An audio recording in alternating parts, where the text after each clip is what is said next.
The final bell rings, drowning out the roar of the crowd.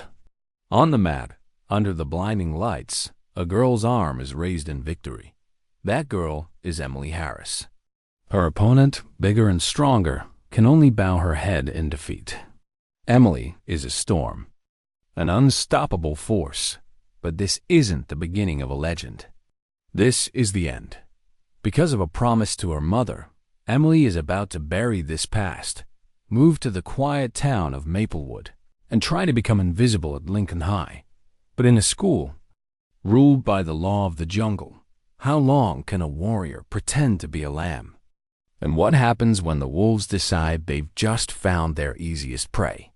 The hallways of Lincoln High buzzed like a chaotic beehive, but for Emily Harris, they were deafeningly silent. She moved through the crowd, her shoulders slightly hunched, her gaze fixed on the floor, a willing ghost in a sea of people. It was her third day here, and the invisibility strategy seemed to be working, until a wall of muscle blocked her path. "Hey, new girl." The deep, arrogant voice belonged to Brad Thompson. He stood there, arms crossed, that familiar smirk seemingly etched permanently onto his face. The entire hallway seemed to hold its breath as all eyes turned to them. Brad wasn't just a student. He was a force of nature. And right now, that force was focused on Emily. "I think we need to talk about the hallway tax at this school," he said, his tone condescending. Emily lifted her head slowly. A cold flicker passed through her quiet brown eyes, a glint that no one in the crowd could define. It wasn't fear. It was something far more dangerous. "I don't want any trouble," her voice came out, small but firm, cutting through the noise. Brad laughed, a loud, hollow sound. "Honey, trouble just found you." He had no idea that he was poking something he should have left alone. He didn't know that the fragile-looking girl before him could break his will with one hand. And the true story of what happens next will make you rethink the definition of the strong and the weak. Stay tuned, because this is just the beginning to understand. That cold glint in Emily's eyes. You have to go back to Detroit.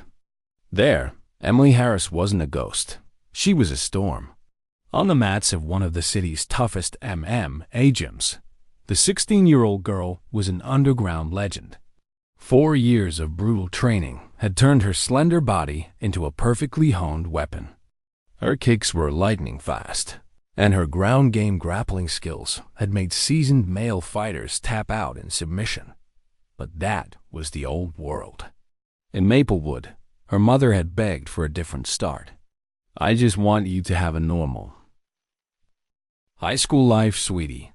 Sarah Harris, a doctor who had just transferred, had told her, her eyes filled with exhaustion and hope. "No notoriety, no violence, just a normal girl. Can you promise me that?" Emily had promised. That promise now felt like lead, the only chain holding back the warrior instinct screaming inside her. She respected her mother more than anything. But Brad Thompson was making it impossibly hard to keep that promise. The first conflict erupted in the cafeteria. Emily chose a table in a secluded corner, hoping to be left alone with her sandwich. But peace wasn't in Brad's vocabulary. He and his two cronies, Kyle and Jake, descended upon the opposite chair like a pack of vultures. "Detroit, huh?" Brad smirked when he learned where she was from. "Big city girl. Bet you think you're better than us." "I don't think anything," Emily replied, her eyes still on her lunch. "Well, I do." Brad leaned forward, invading her personal space. "There are rules here. Newbies have to show respect, especially to the guy in charge." Emily's stomach clenched. This condescension, this self-centered attitude, it was all too familiar. But she took a deep breath, clamping down on her fury. "Mom's promise. What do you want?" she asked, her voice beginning to gain a sharpness the trio didn't notice. "Simple." Brad shrugged. $5 a day. Think of it as a security fee. You know, a lonely girl at a new school can get into a lot of trouble. Emily slowly looked up, her gaze sweeping over each of their faces. Brad was smug. Kyle was sly. Jake was expectant. She could end this right now. A jab to the throat. An armbar. But her mother's face flashed in her mind. "I need to think about it," she finally said, choosing the path of delay. "Sure," Brad generously allowed. "You have until tomorrow." He stood up, then leaned down again, his hot breath on her face. "And hey, don't even think about snitching. My dad is the football team's biggest sponsor. The teachers here know not to upset him." They left, leaving Emily alone with her fists, clenched so tightly under the table that her knuckles turned white. The rage inside her was like a contained nuclear reaction. She wasn't scared. She was calculating. How much was her mother's promise worth? And would the price of this silence be far more expensive than she could imagine? Sleep didn't come for Emily that night. The white ceiling became a screen replaying Brad's smug face, his arrogant smirk, and his shameless threat. In Detroit, this problem would have been solved long ago. But here, she was just a newcomer, bound by a promise that the next morning, her answer was delivered without hesitation. Brad and his friends intercepted her at the main staircase, as if they owned the very ground of the school. "Time's up, princess," Brad said, in the tone of someone granting a favor. "What's the decision?" Emily looked him straight in the eye. Not a flicker of a tremor, not a hint of fear. "No," she said. A single word, but it landed like a boulder in a calm lake. Brad's smile froze, then melted into a cold amusement. He wasn't angry. He seemed to be enjoying this even more. "Oh, so we have a heroine." He shrugged, a dramatic flair in the gesture. "All right, if you want to play, we'll play." He didn't know he had just invited a master to a game he could never win. The real fight wasn't with fists, but with will. And Emily's will, at that moment, was being forged in fire. What followed was a systematically orchestrated nightmare. Brad's game was a slow campaign of humiliation, designed to wear down Emily's spirit. During chemistry class, Kyle accidentally knocked all of her books to the floor. As she bent down to pick them up, he casually stepped on a clean page with his dirty shoe. "Oops," he smirked. "My bad."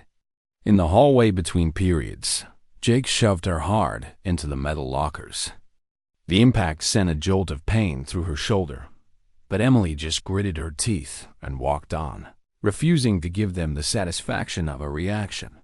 They were wolves circling prey, they believed to be harmless. Every action, every taunt, was another drop of fuel on the simmering fire of her anger. She endured, not because she was weak, but because she was weighing the gravity of her promise to her mother. But every string has its breaking point. That limit was shattered in the cafeteria. This time, Brad didn't just come with his two cronies. He brought nearly half the football team, forming a human wall around Emily's corner table. All conversation around them ceased. The entire cafeteria became a stage, and Emily was the unwilling main act.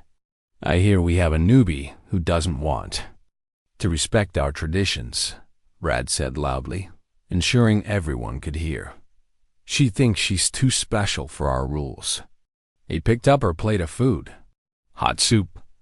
Then, slowly and cruelly, he turned the plate upside down, pouring the entire contents of hot liquid and slimy vegetables onto her lap. A fake "oops" escaped Brad's lips. How awkward. The cafeteria erupted in laughter.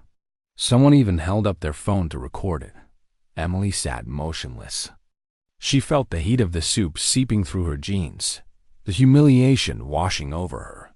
But beneath it all, something else was rising. Not a hot rage, but a fury as cold as ice, controlled and lethally precise. The beast inside her was awake. She slowly stood up, soup dripping from her pants onto the floor. The laughter continued, but she heard nothing. Her vision narrowed, focusing on a single target. "You," she said, her voice not loud but sharp as a razor's edge, cutting through every other sound. "You just made a fatal mistake." She turned, grabbed her backpack, and walked out of the cafeteria, leaving behind a sea of laughter and a puddle of soup on the floor. In the restroom, her attempts to clean the stain were futile. Her hands were shaking, not from fear, but from contained energy. 4 years of training had taught her control, how to channel aggression into purposeful strength. And right now, that control was at its absolute limit. She pulled out her phone. Her fingers flew across the screen, dialing a number she knew by heart. "Master Johnson," she said when the other end picked up. "It's me, Emily." After a moment of silence, as she briefly explained, her master's deep, authoritative voice came through. "Listen to me, young one. Your mother wanted you to keep your secret, and that is wise. But there are times when secrets become dangerous, when they prevent you from defending yourself." He paused, then continued. "You have the right to protect yourself. Remember that." Emily hung up. Her promise to her mother had been honored. She had endured. But now, she had another permission from the very man who had taught her how to fight. When she walked out of the restroom, the hesitation in her eyes was gone. In its place was a cold determination. She knew what she had to do. Brad's game was about to end, and he was going to be the one to pay the price. The sunset began to paint the grounds of Lincoln High in shades of red, chasing away the last of the students. But Emily didn't leave. She stood under a tree, shadows hiding half her face, waiting patiently. She knew Brad had football practice and would be leaving late. The silence of the nearly empty parking lot was the perfect stage for what was about to happen. When Brad emerged from the locker room, alone, she called out to him. "Brad." He turned, a mocking smile spreading across his face when he recognized her. "Well, look who it is. The Soup Queen is back for more?" Emily stepped out from the shadows, approaching him. She was no longer a cowering prey. Her posture was straight, steady, every step exuding a terrifying calm. "I'm here to end this," she said. "End this?" Brad crossed his arms, his large frame physically dwarfing her. "You have nothing to end, little girl. You had your chance, and you said no." "A one-on-one fight," Emily said flatly, ignoring his taunts. "Right here, right now." Brad blinked, then burst out laughing. "Are you serious, you, against me?" He gestured to his own bulging muscles. "I bench press 300 pounds. What about you?" "A strong wind could blow you over." "If you win," Emily continued, her voice level, devoid of emotion, "I'll pay you $10 a day, and I'll be your personal servant for the rest of the school year." "And if I win?" she said, and it was then that a sharp glint flashed in her eyes. "You leave me alone, forever, and you will publicly apologize to the entire school for what you did."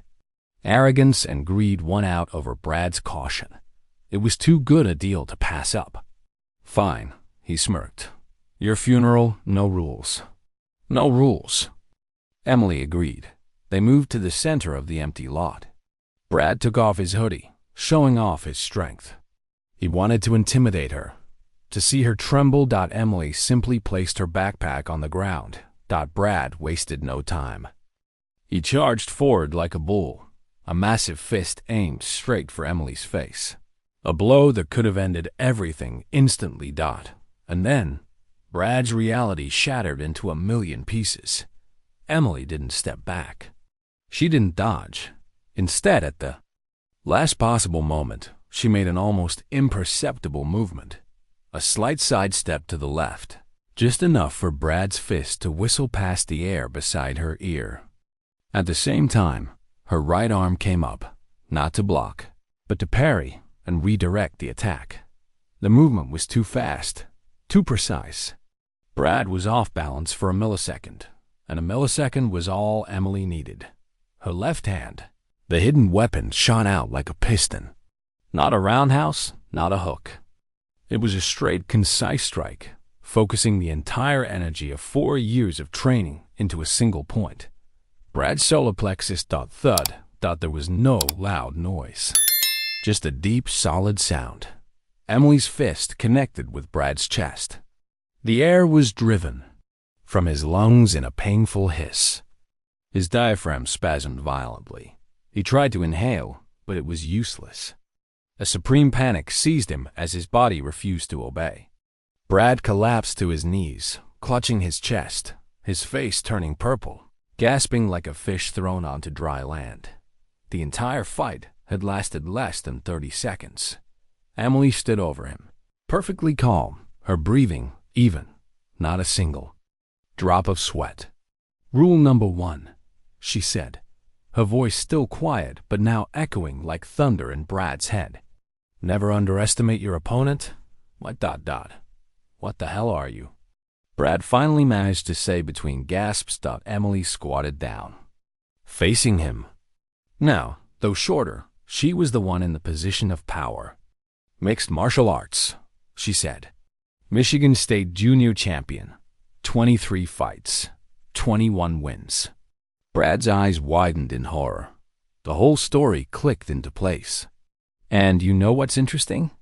she continued, her voice as cold as ice. "I didn't even use a tenth of my strength. A full power punch would have gone through your ribs." She stood up. "Now you have a choice. Either you honor our agreement, apologize to the school, and disappear from my life. Or," she shrugged, "tomorrow. I'll show everyone what I can really do. On camera. In front of your entire football team. What do you think?" Brad knew he was trapped. His reputation, his status, everything he had built was hanging by a thread. "Okay," he rasped, his voice hoarse with defeat and pain. "I'll do it." "Smart choice," Emily said, picking up her backpack and turning to leave. As she neared the exit, she stopped, without turning around. "And Brad," she called back, "if I ever see you or any of your friends even look the wrong way at anyone in this school, our next conversation will be very different." She walked away, leaving Brad alone in the encroaching darkness, clutching his bruised chest and his completely shattered ego. The order of Lincoln High had just been rewritten. And tomorrow, everyone would know who held the pen. The next morning, Lincoln High wasn't just buzzing. It was shaking. Rumors of the parking lot confrontation had spread like wildfire, embellished into various mythical versions. But they all shared one conclusion. Brad Thompson had lost. The confirmation came publicly and shockingly in the middle of the crowded hallway, before hundreds of curious eyes. Brad Thompson, the terror of the lower grades, walked up to Emily. He bowed his head, an act no one could have ever imagined. "Emily," he said, his voice hoarse but clear, without a trace of sarcasm. "I'm sorry. What I did yesterday was wrong. I was a complete idiot." If you could hear the sound of jaws hitting the floor, that was the sound of the entire Lincoln High student body at that moment. A hush fell over the hallway. Brad Thompson, apologizing, publicly. "Thank you, Brad," Emily simply nodded, accepting his apology. From that day on, a new unwritten law was established. Brad and his cronies didn't just leave Emily alone. They became her silent satellites. When an upperclassman even thought about teasing a younger student, a single cold glare from Brad was enough to extinguish any intent. Power had been transferred, but Emily hadn't asked for it. It had found her. And a new test was coming to see how she would use it. That test came a week later in the form of Jessica Martin, one of the most popular girls in school, along with a group of her friends. They approached Emily after school, their expressions hesitant and worried. "Emily," Jessica began, we heard ... about what you can do. What's wrong?" Emily asked, recognizing the genuine fear in their eyes. Their problem was far more serious than a school bully. A group of guys from neighboring West Side High had been harassing them at the bus stop after school. They hadn't caused physical harm, but their words and brazen actions were getting worse. The day before, one of them had tried to grab Jessica's hand. "Parents and teachers can't help," another girl said, her voice trembling. "It happens off campus. If we tell our parents, they'll just forbid us from going out." They were cornered. With no one to turn to, Emily listened, coldly analyzing the situation. 5 guys, about 17 or 18 years old, well-built. A direct confrontation was a risk, even for her.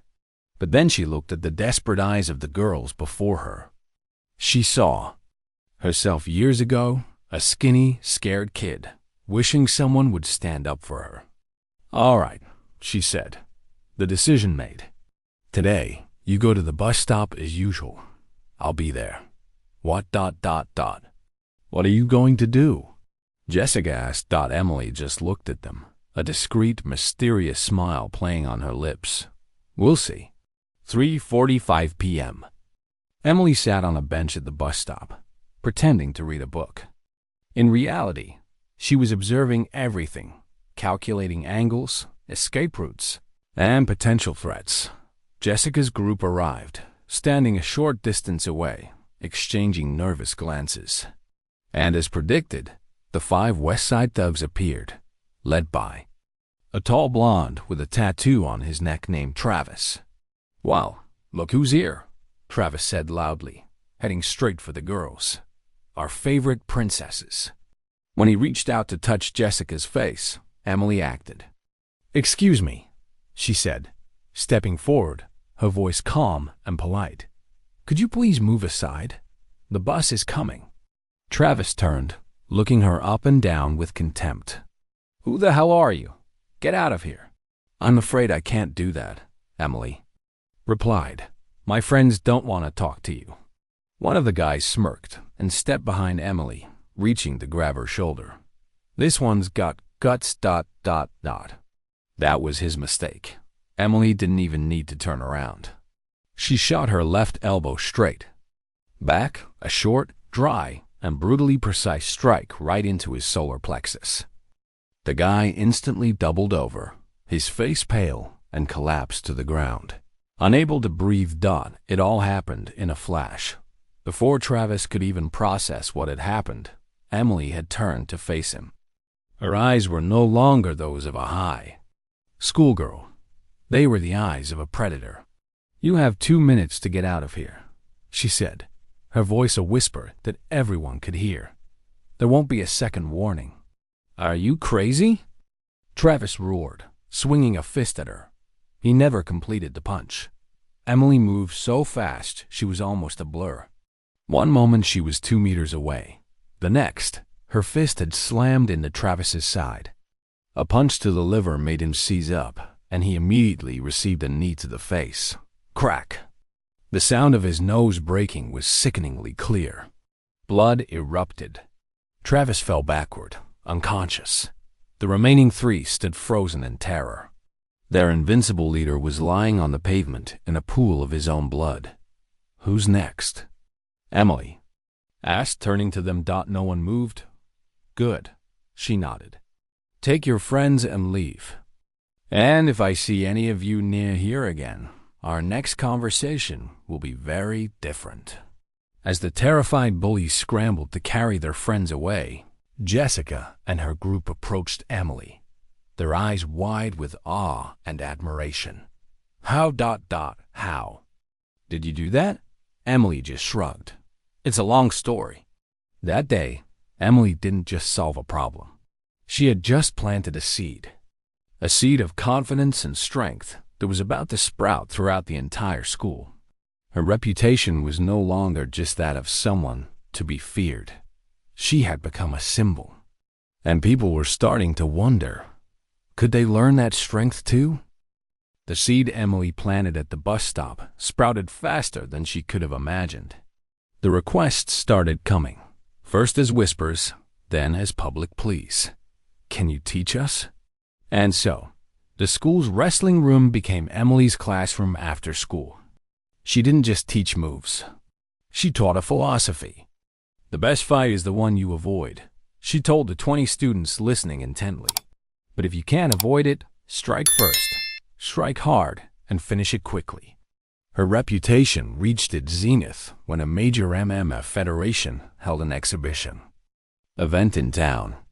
Emily only came to watch, but the crowd of Lincoln High students chanted her name. Persuaded by their enthusiasm, the organizer arranged an exhibition match for her against Kelly Rose, a 20-year-old professional female fighter.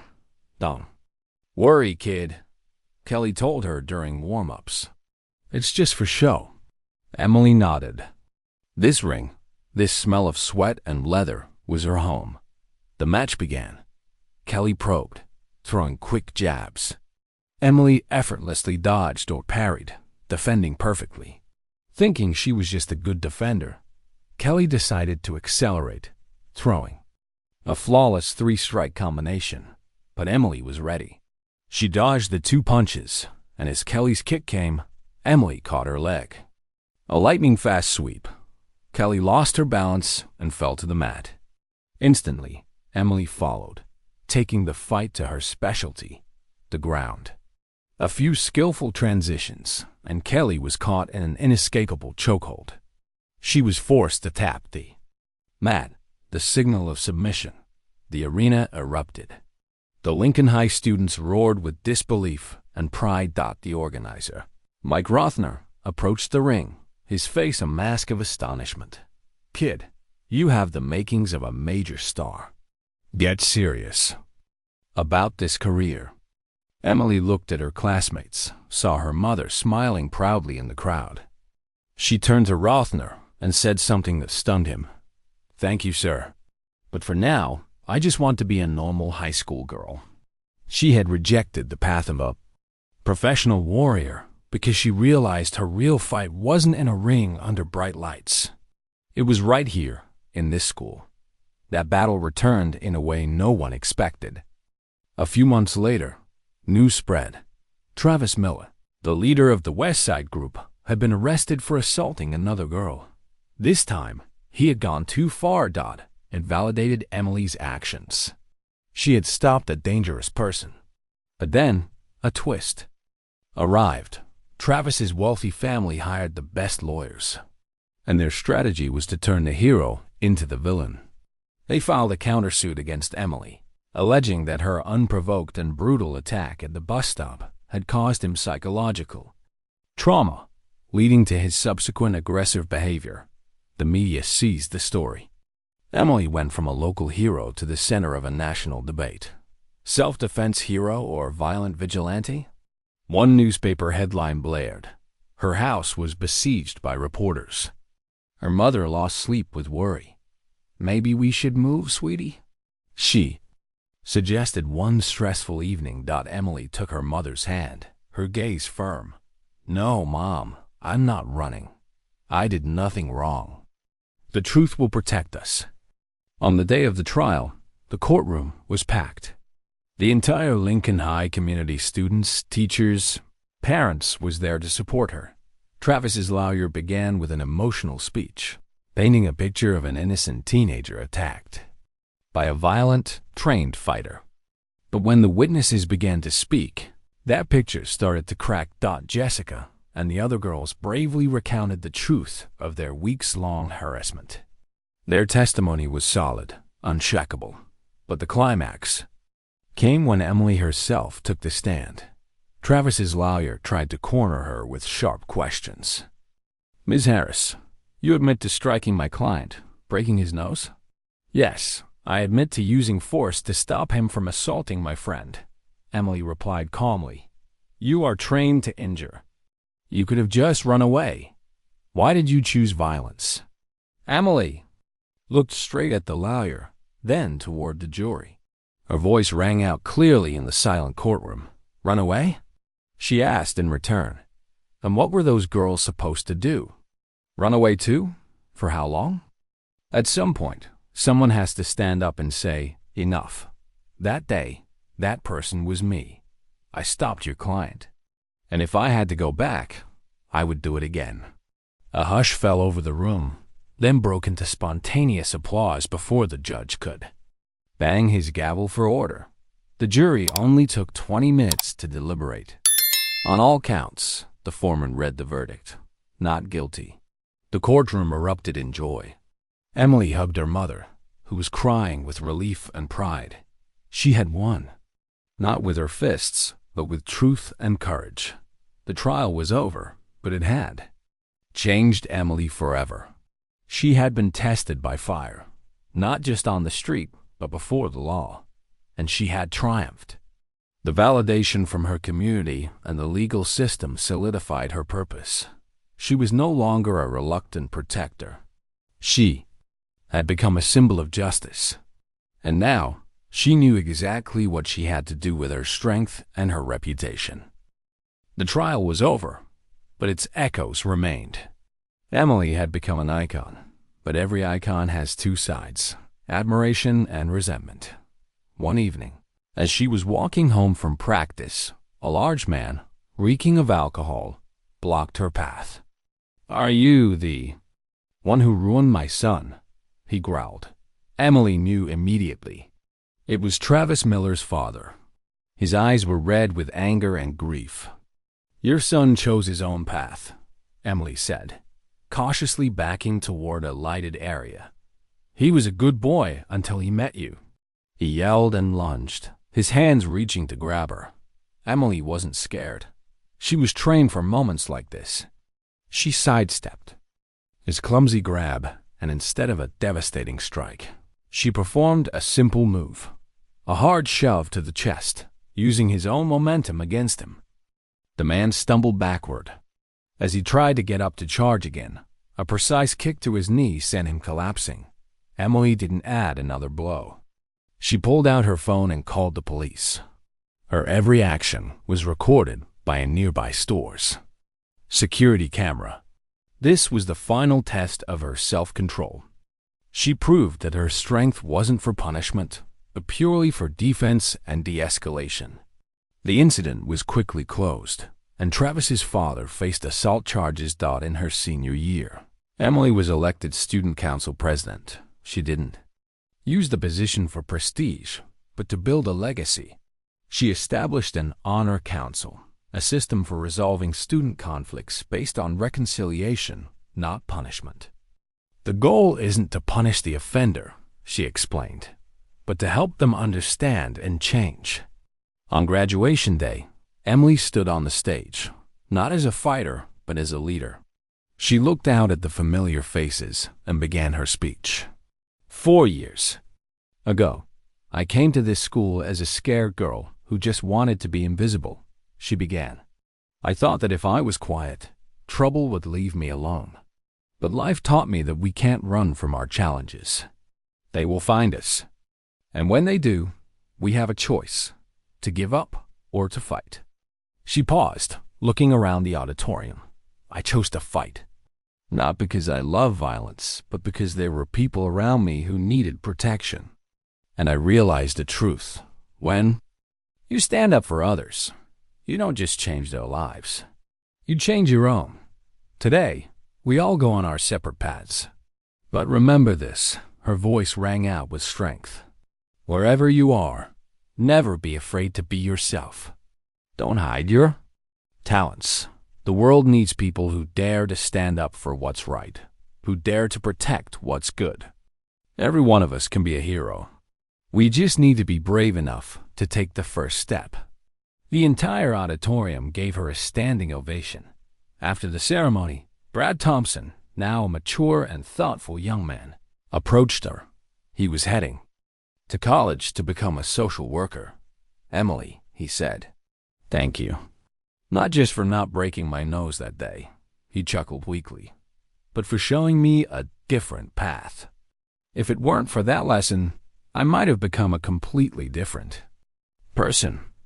We all make mistakes, Brad, Emily smiled. What matters is what we learn from them. In the years that followed, Emily lived up to her own words. She went to college, got a degree in psychology, and opened a nonprofit center dedicated to helping young people facing bullies, teaching them to find their inner strength. Her story inspired countless others, but her greatest legacy remained where it all began, at Lincoln High. In the gymnasium, a photograph was hung in a place of honor. It was the picture of a slender girl with determined eyes. Beneath the photo was a brass plaque with an inscription, "Emily Harris, Class of 2017. She taught us that true strength lies in the courage to protect others." And every new generation of students looking at that photograph would hear the story of the girl who changed an entire school. They would understand a simple but profound truth. Any one of us can make a difference. You just have to find the courage to take the first step.